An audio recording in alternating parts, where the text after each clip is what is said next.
किमपि अत्याहितम्। अंग्रेज को तबाह किया, एक से एक बढ़कर गहरी अजदहा।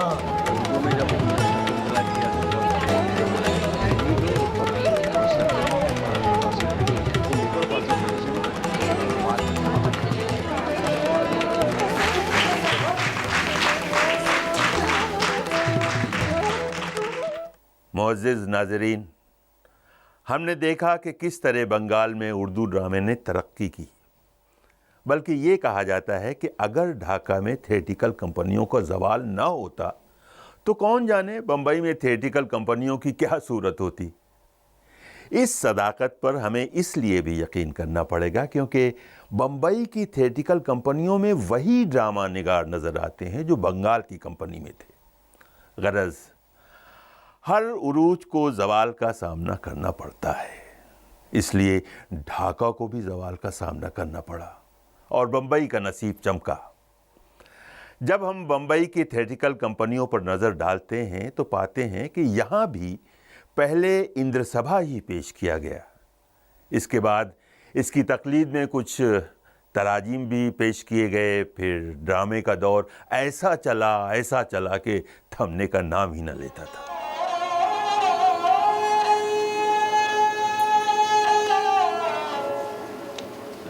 नजर पड़ा मुझे जब से वो माहे जमाल, खुट के हो गई हूँ सूरत हिलाल।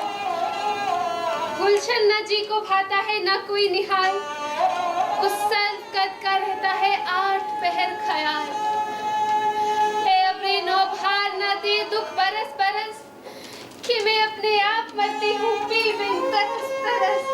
ये प्यारी मौजूद है ये तेरा दिलदार, किया था जिसके वास्ते आपको तुमने खुआर। प्यारे तेरे फिराक में अपना हुआ ये हाल, तुमको भी रहा भला जाने कुछ मेरा ख्याल।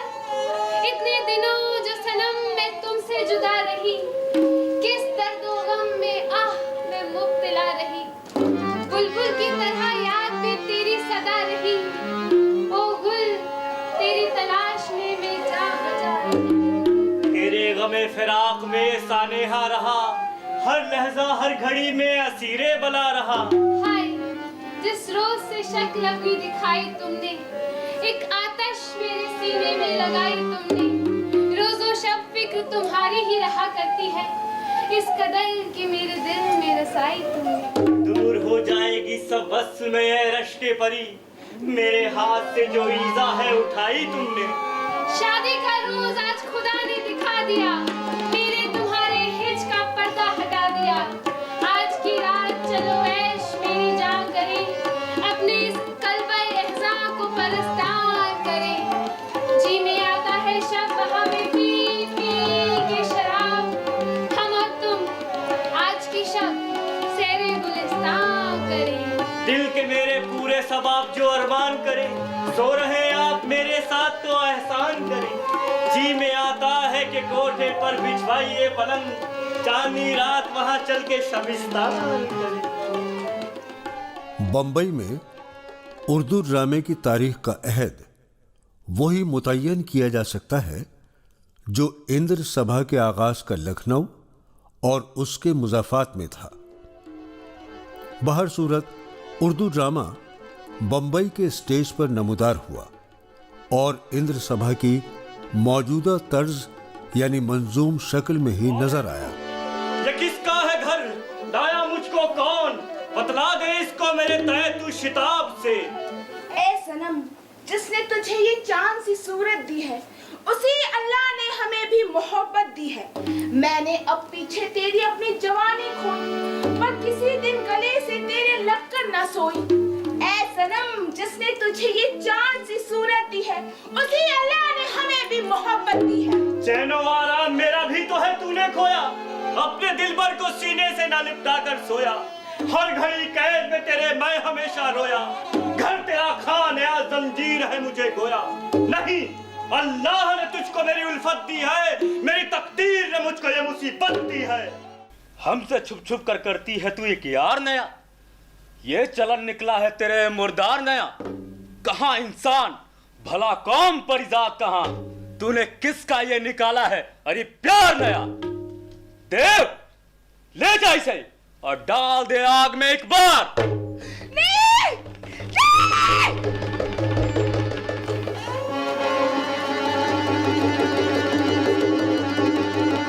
ले हाजिर है हिज्र का तेरे ये बीमार, गले लगाओ खूब सा कर लो इसको प्यार।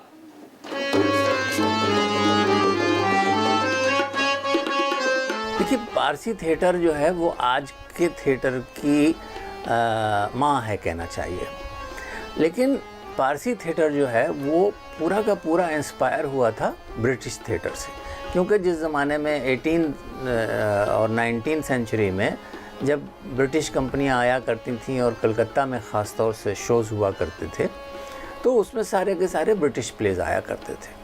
तो उसी ज़माने में लोगों ने ये सोचा कि ये तो बहुत अच्छा कारोबार है, इसलिए कि लोग जमा होते हैं और इसमें एक नई चीज़ भी होती है। नाच गाने का रिवाज तो बहुत पुराना था, पहले ज़माने से चला आ रहा था, लेकिन उसमें ड्रामा भी होता है, उसमें कहानी भी होती है, उसमें परफॉर्मेंसेस भी होते हैं, और उसमें म्यूज़िक भी है, और उसमें लाइट भी है, और ख़ूबसूरत लड़कियां भी हैं, और बहुत जगमगाते हुए कपड़े भी हैं।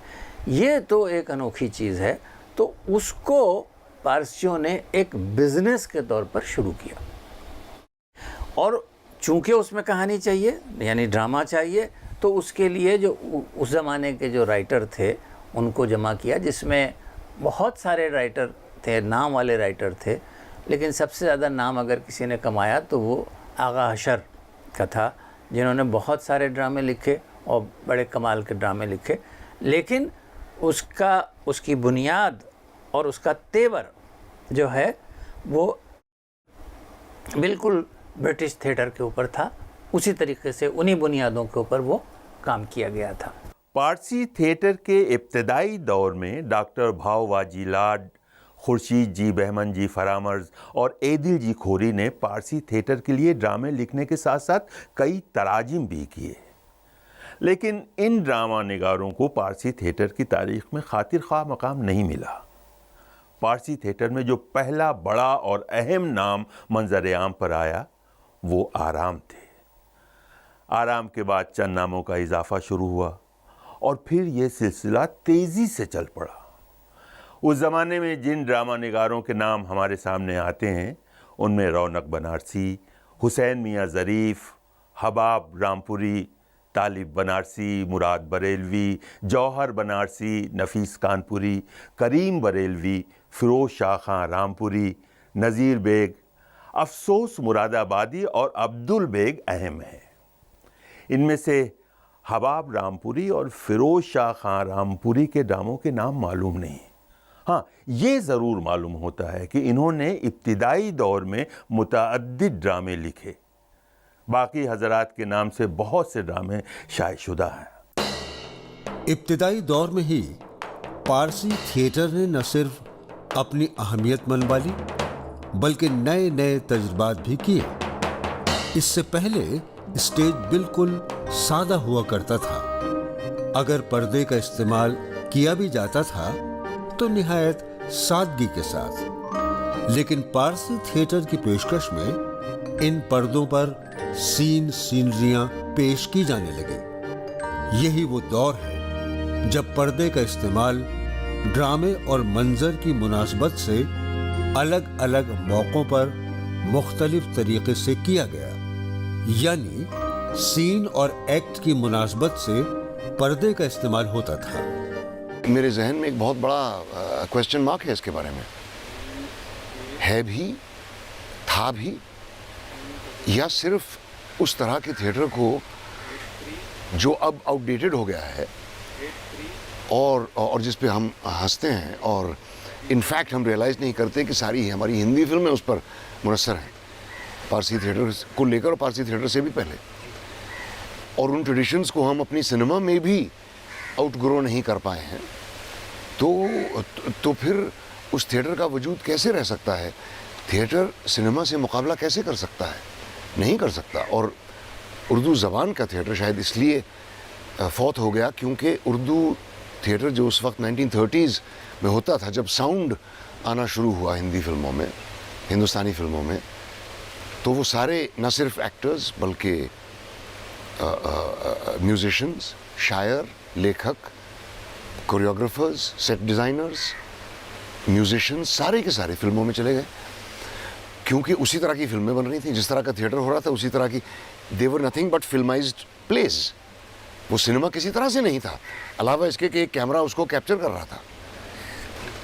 तो जो पारसी एक्टर्स और जो यूरोपियन लेडीज़ साइलेंट सिनेमा में बड़े बड़े स्टार्स थे, वो सब गायब हो गए, क्योंकि उर्दू ज़बान उनसे बोली नहीं जाती थी। और सवाल ये है कि सबसे पहली फिल्में उर्दू में ही क्यों बनी, मराठी में क्यों नहीं बनी?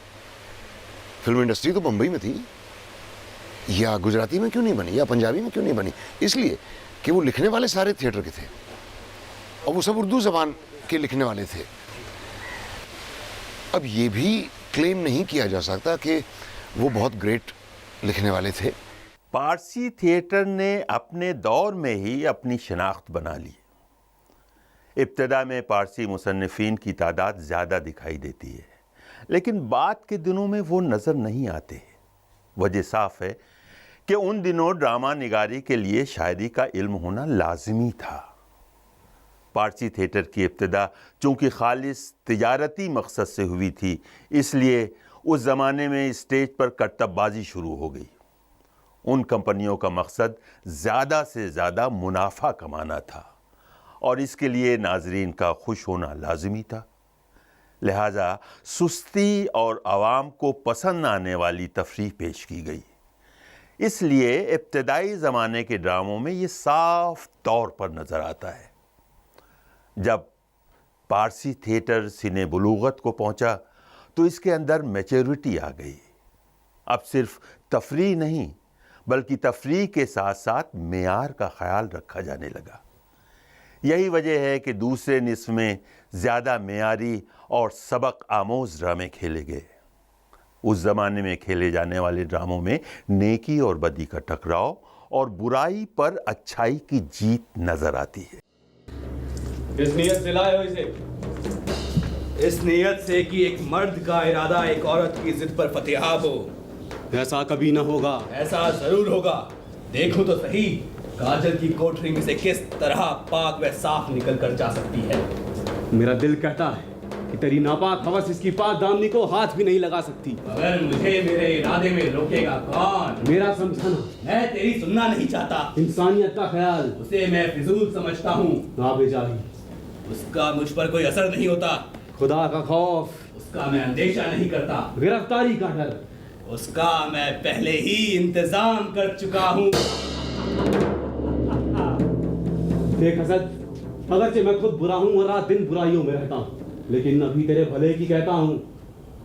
पाके मौका चूकना पागलपने की बात है। आज अपने हाथ में है, कल की कल के साथ है।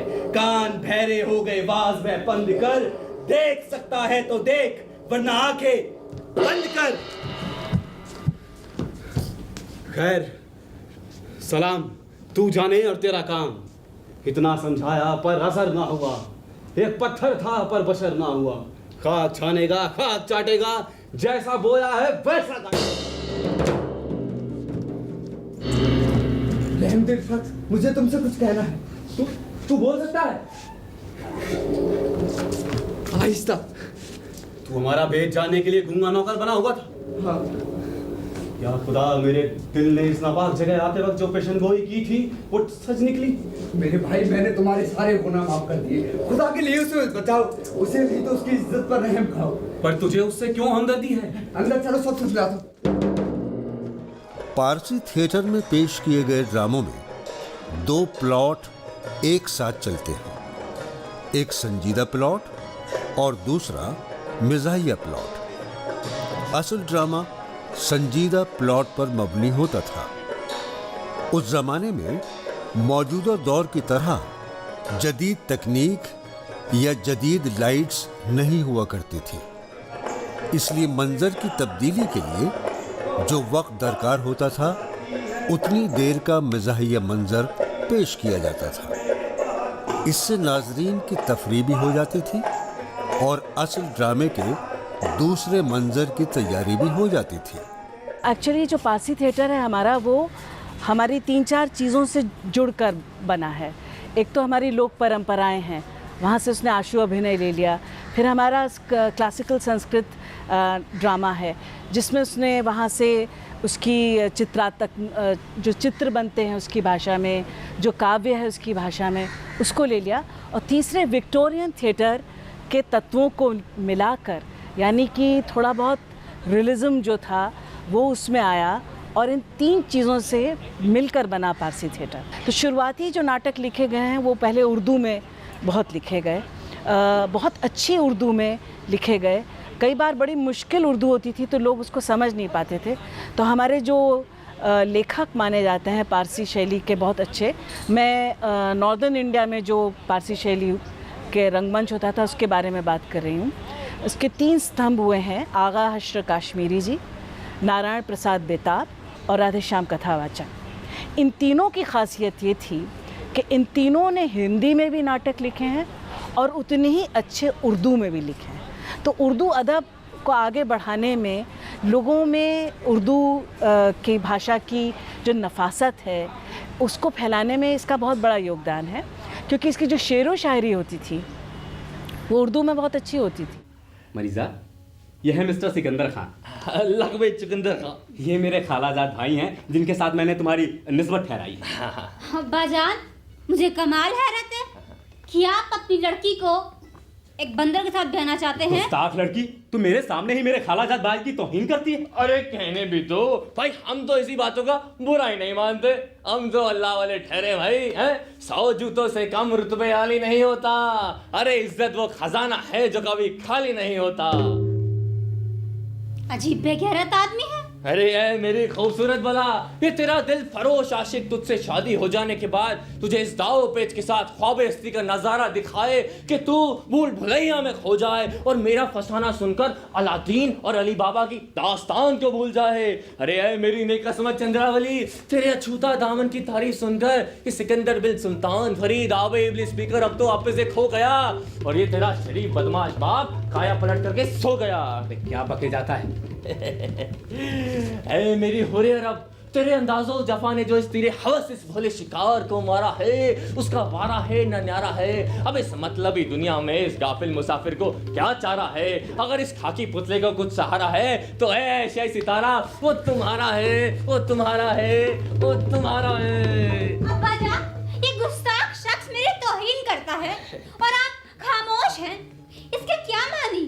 अबे इतनी देर से क्या बके जा रहा है? अबे मेरे गुलिस्तानी खानदान के फूल, अबे तू इस बकावली की बात पर ना फूल। ये चतुरा तो अपनी चतुराई दिखाती है, अरे हुस्ने खुदादात पर इतराती है, मगर मैं भी वो सितमगर हूँ कि इसे गुले रुखसार की तरह उड़ा कर ले जाऊं और वो भारे परिस्तान दिखाऊं कि इसे बागे बैस का मजा आए। अरे ऐ लैला सिफ्त नाज़नी, ये तरंगी दुनिया एक कसौटी है। जिसको तू अमृत समझती है वो मीठा जहर है और जिसका तू बाप समझती है वो जहरीला सांप है।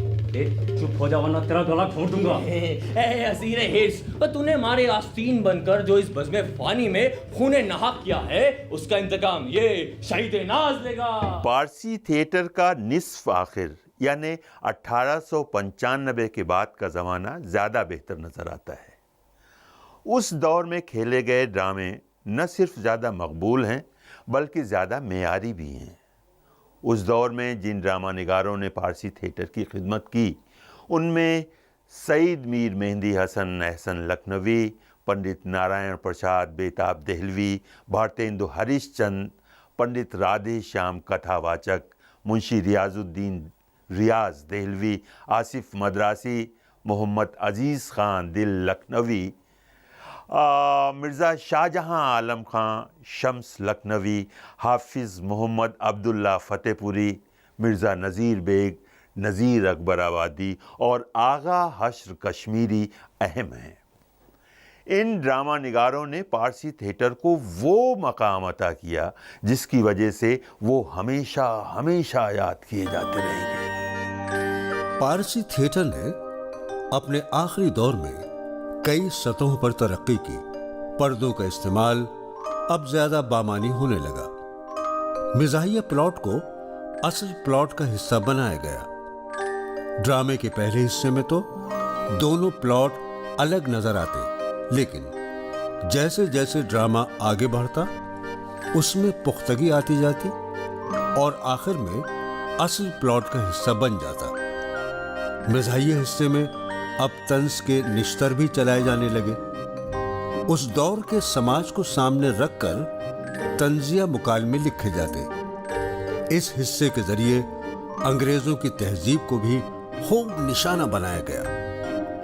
अब ड्रामा बामकसद होने के साथ साथ अदबी होने लगा। हमारे अदब में शामिल ज्यादातर ड्रामे पारसी थिएटर के उसी दौर के हैं। उस दौर के ड्रामों में मंजूम हिस्सा कम और नसरी हिस्सा ज्यादा दिखाई देता है। पारसी थिएटर कंपनियां जब नाटक करने लगे तब उर्दू ही लैंग्वेज थे, उर्दू में लिखते थे कि उर्दू का पोइट्री बहुत रिच था। और मुग़ल हिस्ट्री जो हमारा मध्यकालीन भारत से जो शुरू हुआ, उस वक्त पर्शियन कल्चर, उर्दू कल्चर जो लैंग्वेज पोइट्री लिखा गया वो काफ़ी इक्वली जैसे संस्कृत जैसे ही एक काव्यार्थ तक नाटक लैंग्वेज था, भाषा था। तो पारसी थिएटर में जितने भी नाटककार हैं वो सब के सब उर्दू में लिखते थे। बेशक इंडियन मैथोलॉजी के ऊपर नाटक बहुत किए उन्होंने, और उर्दू आज भी उर्दू नाटक जैसे मैं खुद ही एक उर्दू नाटक शागिद अनवर का अनुवाद में औरंगज़ेब 2007 में हमने तैयार किया था। अब 6 साल है, अभी भी हाउसफुल शो चल रहा है। कर्नल जैदी, बेगम कुद्सिया जैदी, इप्टा थिएटर, हबीब तनवीर साहब, इन सब की कोशिशों के बावजूद उर्दू थिएटर एक बहुत ही ईसोटेरिक और अलग सी चीज़ रह गया है। शायद गलती हमारी यही है to call it Urdu theatre. Why can't we just call it Hindustani theatre? Urdu and Hindi are not separate languages.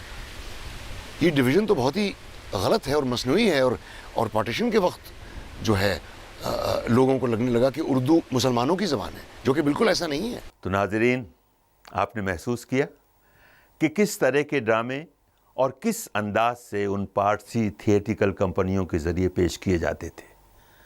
Parsi theatre एक जानिब तफरीह का ज़रिया था तो दूसरी जानिब थिएटर में तजुर्बे करने का, और एक ही स्क्रिप्ट को मुख्तलिफ तरीक़े से पेश करने की मिसाल भी फराहम करता था।